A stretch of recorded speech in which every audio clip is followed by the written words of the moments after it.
The Independent Petroleum Marketers Association of Nigeria has come up again with yet another warning. This time it says the rise in the price of crude and foreign exchange may lead to a further hike in the price of petrol. IPMAN spoke at the interface with the ADA Committee on Full Subsidy Removal. National Assembly correspondent Joke Adisa was there. Government's removal of subsidy on petrol has sparked several conversations in the last 2 months. Beyond the talks, the impact of the policy is being felt by the rich and the poor. Government has announced a number of measures it believes will alleviate the suffering of the people.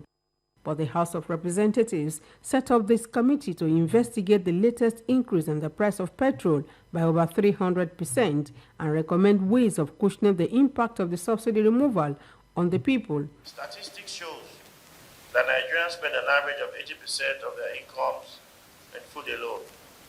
This is why we fear that this recent increase will further push Nigerians deeper below the poverty line.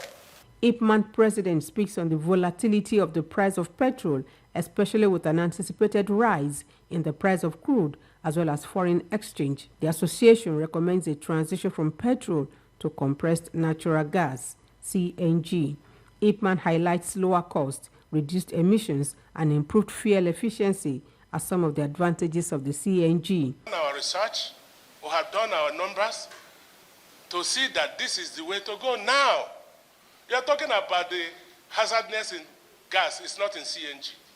It's lighter than air. It will save Nigerians 2 billion naira every day or 730 billion naira every year.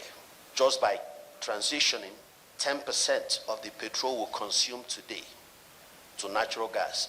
The legislators asked probing questions to better understand the proposed alternative to petrol. It must be a conscious effort for us to look at gas development, gas gathering projects, to gather all these gases that are fled in different locations. At the end of the meeting, the committee says there is need for government to abide strictly with the Petroleum Industry Act. Granting more licenses, more opportunities to suppliers to bring in fuel is also an alternative we can look at. The committee is also to meet with the Nigerian National Petroleum Company Limited, Nigerian Upstream Petroleum Regulatory Commission, Central Bank of Nigeria, and the Nigeria Labour Congress in the course of its assignment.